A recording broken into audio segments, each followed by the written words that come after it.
ഈസീനു കിച്ചണിലേക്ക് എല്ലാവർക്കും സ്വാഗതം. ഇന്ന് ഞാനിവിടെ ഉണ്ടാക്കിയിട്ടുള്ളത് ചെമ്മീൻ റോസ്റ്റ് ആണ്.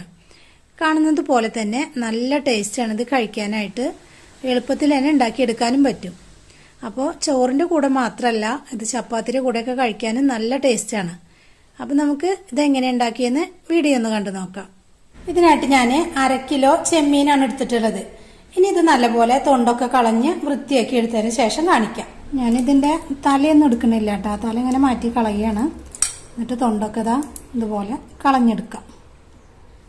ഇനി മുഴുവനായിട്ടും ചെയ്തെടുക്കാം.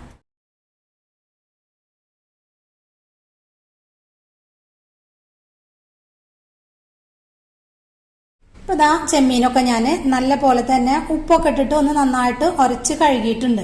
അങ്ങനെയാകുമ്പോൾ മീനിന്റെ പച്ചമണം ഒന്ന് മാറി കിട്ടും ചെയ്യും. ചെമ്മീനൊക്കെ നല്ല വൃത്തിയായിട്ട് തന്നെ കിട്ടും. ചെമ്മീൻ മാത്രമല്ല, നമ്മൾ ഏത് മീൻ എടുക്കുമ്പോഴും ഉപ്പിട്ടിട്ട് കഴുകി കഴിഞ്ഞാൽ നല്ല വൃത്തിയായിട്ട് തന്നെ ഇരിക്കും. പിന്നെ ഇതിന്റെ ഈ നൂല് പോലുള്ള ഭാഗങ്ങൾ അത് കളയാനായിട്ട് ശ്രദ്ധിക്കുക. 1/2 കിലോ ചെമ്മീനാണ് നമ്മൾ എടുത്തത്. അത് തൊണ്ടൊക്കെ കളഞ്ഞു പോയപ്പോൾ അതിന്റെ പകുതിയായിട്ടാണ് കിട്ടിയിട്ടുള്ളത്. ഇനി നമുക്കിത് മസാലയൊക്കെ ഒന്ന് കൂട്ടിയെടുക്കണം. കുറച്ച് സമയമെങ്കിലും നമ്മളിത് മസാല കൂട്ടിയിട്ട് വെക്കണം. അപ്പോഴാണ് നല്ല ടേസ്റ്റും ഉപ്പും എരിവൊക്കെ നന്നായിട്ട് പിടിക്കുള്ളൂ. അപ്പോൾ നമുക്കിതൊക്കെ മസാലയൊക്കെ ഒന്ന് കൂട്ടിയെടുക്കാൻ നോക്കാം. പിന്നെ ഇതിന് എന്തൊക്കെ സാധനങ്ങളാണ് വേണ്ടതെന്നും പറഞ്ഞുതരാം. ഇതിനായിട്ട് ഞാൻ 2 സവോളയാണ് എടുത്തിട്ടുള്ളത്. ഒരു മീഡിയം സൈസിലുള്ള 2 സവോളയാണ്. സവോള എപ്പോഴും കൂടി പോവരുത്, അപ്പോൾ ഒരു മധുരമായിട്ട് ഇരിക്കും. പിന്നെ അതുപോലെ തന്നെ 2 വലിയ തക്കാളിയാണ് എടുത്തിട്ടുള്ളത്. ഇഞ്ചി, വെളുത്തുള്ളി, പെരിഞ്ചീരകം കൂടിയിട്ട് ഞാൻ നന്നായിട്ട് അരച്ചു വെച്ചിട്ടുള്ളതാണ്. 4 പച്ചമുളക് ചെറിയ കഷ്ണങ്ങളാക്കിയിട്ടുണ്ട്. കുറച്ച് മല്ലിയില, ഇനി ആവശ്യത്തിനുള്ള കുറച്ച് കറിവേപ്പില. ഇനി നമുക്ക് മസാല കൂട്ടിയെടുക്കാനായിട്ട് നോക്കാം. അതിനായിട്ട് ആദ്യം തന്നെ ഒരു 1.5 ടേബിൾ സ്പൂണ് മുളക് പൊടി ഇട്ട് കൊടുക്കാം. കളറിനായിട്ട് ഞാൻ ഒരു 1/2 ടേബിൾ സ്പൂണ് കാശ്മീരി മുളക് പൊടി ഇട്ട് കൊടുക്കുന്നുണ്ട്. ഒരു 1/4 ടീസ്പൂണ് മഞ്ഞൾപ്പൊടി ഇട്ട് കൊടുക്കാം. ആവശ്യത്തിനുള്ള കുറച്ച് ഉപ്പ് ചേർത്ത് കൊടുക്കാം. 1/2 ടേബിൾ സ്പൂണ് ഇഞ്ചി, വെളുത്തുള്ളി, പെരിഞ്ചീരകം കൂടിയിട്ട് അരച്ചത് ചേർത്ത് കൊടുക്കാം. 1/4 ടീസ്പൂണ് ഗരം മസാലപ്പൊടി ചേർത്ത് കൊടുക്കുന്നുണ്ട്. ഇനി ഇതിലേക്ക് ഒരു പുളിക്കായിട്ട് ഞാൻ സൊർക്കയാണ് ചേർത്ത് കൊടുക്കുന്നത്. ഒരു 1.5 ടേബിൾ സ്പൂണ് സൊർക്ക ചേർത്ത് കൊടുക്കുന്നുണ്ട്. ഈ സൊർക്ക ചേർക്കുമ്പോഴാണ് ഒന്ന് നല്ല പുളിയൊക്കെ ആയിട്ട് കിട്ടുള്ളൂ. ഈ സൊർക്കയ്ക്ക് അതിൽ നമുക്ക് പുളിവെള്ള അതല്ലെങ്കിൽ ചെറുനാരങ്ങ നീര് എന്താണെങ്കിലും ചേർത്ത് കൊടുക്കണം. ചേർത്ത് കൊടുത്താലാണ്, അല്ലാതെ വെറുതെ മുളക് പൊടി, ഉപ്പ്, മഞ്ഞൾപ്പൊടി അങ്ങനെ മാത്രമായി കഴിഞ്ഞാൽ ഈ മീനിൽ ഒരു പുളി ഉണ്ടാവില്ല. അപ്പൊ നമ്മൾ എന്തായാലും ഈ 3 എണ്ണത്തിൽ ഏതെങ്കിലും ഒന്ന് പുളിയായിട്ട് ചേർത്ത് കൊടുക്കണം. അപ്പോഴാണ് നല്ലൊരു ടേസ്റ്റ് മീനിനുണ്ടാവുള്ളൂ വറുത്തെടുക്കുമ്പോൾ. ഞാൻ 1 ടേബിൾ സ്പൂണ് വെളിച്ചെണ്ണ ചേർത്ത് കൊടുക്കുന്നുണ്ട്. ഈ വെളിച്ചെണ്ണ ഓപ്ഷനിലാണ്, നിങ്ങൾക്ക് ഇഷ്ടമുണ്ടെങ്കിൽ മാത്രം ചേർത്ത് കൊടുത്താൽ മതിട്ടാ. ഇനി ഒരു തണ്ട് കറിവേപ്പില കൂടി ചേർത്തതിന് ശേഷം കൈ വെച്ചിട്ട് നന്നായിട്ട് തന്നെ ചേർത്തെടുക്കണം. നമ്മളതിൽ മറ്റുള്ള മസാലപ്പൊടി ഇല്ലെങ്കിലും നമ്മൾ ഇഞ്ചി, വെളുത്തുള്ളി പേസ്റ്റ് എന്തായാലും ചേർത്ത് കൊടുക്കണം. പെരിഞ്ചീരകം കൂടി അരച്ചത് അത് മറക്കാതെ തന്നെ ചേർത്ത് കൊടുക്കാം. ഇതാ നന്നായിട്ട് ചേർത്തിട്ടുണ്ട്. ഇനി ഇതൊന്ന് ടേസ്റ്റ് ചെയ്ത് നോക്കുക, ഉപ്പ് എന്തെങ്കിലും കുറവുണ്ടോ എന്നുള്ളത്. ഇനി കുറവുണ്ടെങ്കിൽ അതിനനുസരിച്ചിട്ട് ചേർത്ത് കൊടുക്കുക. ഉപ്പൊക്കെ നല്ല പാകത്തിനായിട്ടുണ്ട്. എരിവും പുളിയും എല്ലാം നല്ല പാകത്തിനുണ്ട്. ഇനി ഇത് കുറച്ച് സമയം, ഞാനിതൊരു 1/2 മണിക്കൂർ വെച്ചതിന് ശേഷമാണ് ചെയ്യണത്. നിങ്ങൾക്ക് എത്ര സമയമാണ് പറ്റുക വെച്ചെങ്കിൽ അതിനനുസരിച്ചിട്ട് വെക്കുക. ഇല്ലാച്ചെങ്കിൽ ഒരു മാക്സിമം ഒരു 10 മിനിറ്റ് എങ്കിലും ഇത് മാറ്റി വെക്കാനായിട്ട് ശ്രദ്ധിക്കുക. ഞാനിതൊരു 1/2 മണിക്കൂറിന് ശേഷമാണ് കാണിക്കണുള്ളൂ. അപ്പൊ ഇതാ 1/2 മണിക്കൂർ കഴിഞ്ഞിട്ടുണ്ട്. ഇനി ചെമ്മീനൊക്കെ ഒന്ന് വറുത്തെടുക്കാനായിട്ട് നോക്കാം. വറുത്തെടുക്കാനായിട്ട് ഞാനിവിടെ ഒരു പാൻ വെച്ചിട്ടുണ്ട്. അതൊന്ന് ചൂടായിട്ടുണ്ട്. ഇനി ആവശ്യത്തിനുള്ള വെളിച്ചെണ്ണയാണ് ഒഴിച്ചു കൊടുക്കുന്നത്.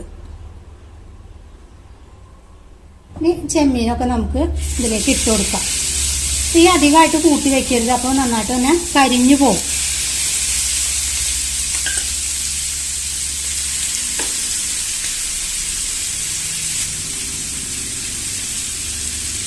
ഇനി ഇത് ഇങ്ങനെ തന്നെ ഇരിക്കട്ടെ. ഇനി ഒരു ഭാഗം നന്നായിട്ട് വെന്ത് കഴിഞ്ഞാൽ നമുക്കതൊന്ന് മറിച്ചിട്ട് കൊടുക്കാം. ഇനി ചെമ്മീനൊക്കെ ഒന്ന് മറിച്ചിട്ട് കൊടുക്കാം.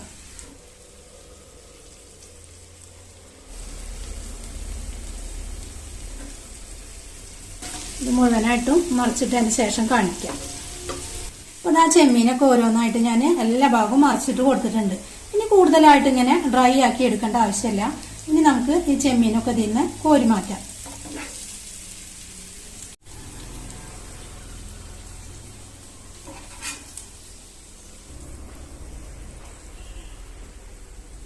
അപ്പൊ ഇതാ ചെമ്മീനൊക്കെ വറുത്ത് കോരിയിട്ടുണ്ട്. ഈ ഒരു പാകത്തിനായിട്ട് എടുത്താൽ മതി. ഇനി ഞാൻ ഈ പാനിൽ തന്നെ കുറച്ചുകൂടി വെളിച്ചെണ്ണ ഒഴിച്ചു കൊടുക്കുന്നുണ്ട്. ഇതിൽ തന്നെയാണ് സവോള വഴറ്റിയെടുക്കുന്നത്. എടുത്തു വെച്ച സവോള അതിലേക്ക് ചേർത്ത് കൊടുക്കാം. ഇനി ഈ സവോളയ്ക്ക് ആവശ്യത്തിനുള്ള കുറച്ച് ഉപ്പ് ചേർത്ത് കൊടുക്കുക. നമ്മൾ ചെമ്മീനിൽ ഉപ്പ് ചേർത്തിട്ടുള്ളതാണ്. ഇനി അതിനനുസരിച്ച് നോക്കിയിട്ട് ഇട്ട് കൊടുത്താൽ മതി. ഉപ്പ് ചേർത്ത് കൊടുത്താൽ പെട്ടെന്ന് തന്നെ വഴന്ന് കിട്ടും. ഇനി ഇത് ചെറിയ തീയിൽ തന്നെ ഇട്ടിട്ട് നല്ല പോലെ ഇതൊന്ന് വഴറ്റിയെടുക്കണം.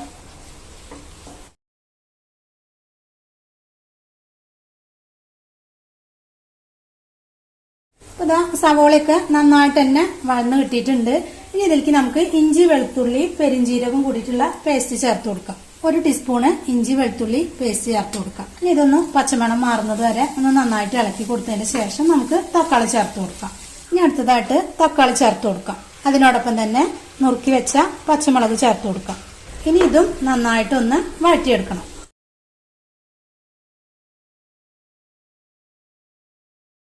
ഈ സമയത്ത് നമുക്ക് വെളിച്ചെണ്ണ കുറവ് തോന്നുന്നുണ്ടെങ്കിൽ കുറച്ച് വെളിച്ചെണ്ണ ചേർത്ത് കൊടുക്കാം.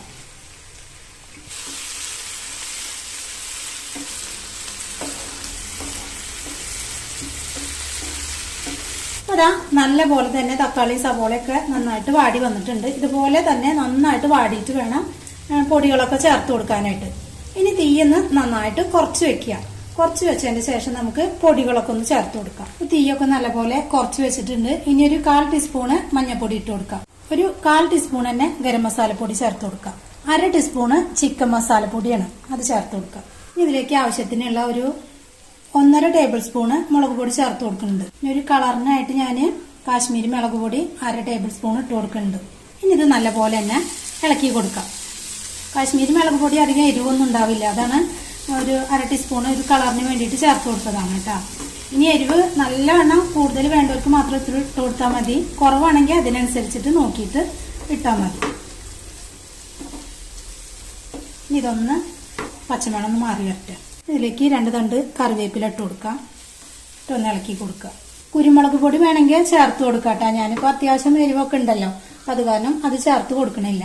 ഇനി ഇതിലേക്ക് കൂടുതൽ വെള്ളമൊന്നും ചേർത്ത് കൊടുക്കണില്ല, ഒരു റോസ്റ്റ് ആയിട്ടാണല്ലോ. അപ്പോൾ ഒരു 2 ടേബിൾ സ്പൂണോളം മാത്രം വെള്ളം ചേർത്ത് കൊടുക്കണുള്ളൂ. ഇനി ഇതൊന്ന് നല്ലപോലെ ഒന്ന് ചേർത്തതിന് ശേഷം നമുക്കിതിലേക്ക് ചെമ്മീൻ ചേർത്ത് കൊടുക്കാം. ചെമ്മീൻ ചേർത്ത് എല്ലാ ഭാഗത്തേക്കും ഒന്ന് മിക്സ് ചെയ്യാം. തന്നെ നല്ലൊരു മണം വരുന്നുണ്ട്. ഇത് ചോറിന്റെ കൂടെ മാത്രമല്ല, ചപ്പാത്തിയും ഇതിന്റെ കൂടെ വേണമെങ്കിൽ നമുക്കിത് കഴിക്കാം. ഇനി ഇതിലേക്ക് നമുക്ക് കുറച്ച് മല്ലിയില ഇട്ട് കൊടുക്കാം. അതിനുശേഷം നമുക്ക് സ്റ്റവ് ഓഫ് ആക്കിയിട്ട് ഒരു പാത്രത്തിലേക്ക് മാറ്റാം. ഇപ്പൊ ഇതാ നമ്മളുടെ ചെമ്മീൻ റോസ്റ്റ് ഒക്കെ ഇതാ റെഡി ആയിട്ടുണ്ട്. നല്ല ടേസ്റ്റ് ആണ് കഴിക്കാനായിട്ട്. നിങ്ങൾ ഇതുപോലെ ഉണ്ടാക്കിയിട്ടില്ലെങ്കിൽ എന്തായാലും ഒന്ന് ഉണ്ടാക്കി നോക്കുക. ചെമ്മീൻ ഇങ്ങനെ ഫ്രൈ ചെയ്തിട്ട് ഉണ്ടാക്കുമ്പോഴാണ് നല്ല ടേസ്റ്റ് കൊടുക്കണത് കേട്ടോ. ഇതേപോലെ തന്നെ ചെയ്താൽ നല്ല അടിപൊളിയായിട്ടുള്ള ചെമ്മീൻ റോസ്റ്റ് ഉണ്ടാക്കി എടുക്കാനായിട്ട് പറ്റും. അപ്പോൾ നിങ്ങൾ ഇഷ്ടമായ വീഡിയോ ഒന്ന് ലൈക്ക് ചെയ്യുക, ഷെയർ ചെയ്യുക, സബ്സ്ക്രൈബ് ചെയ്യുക. താങ്ക്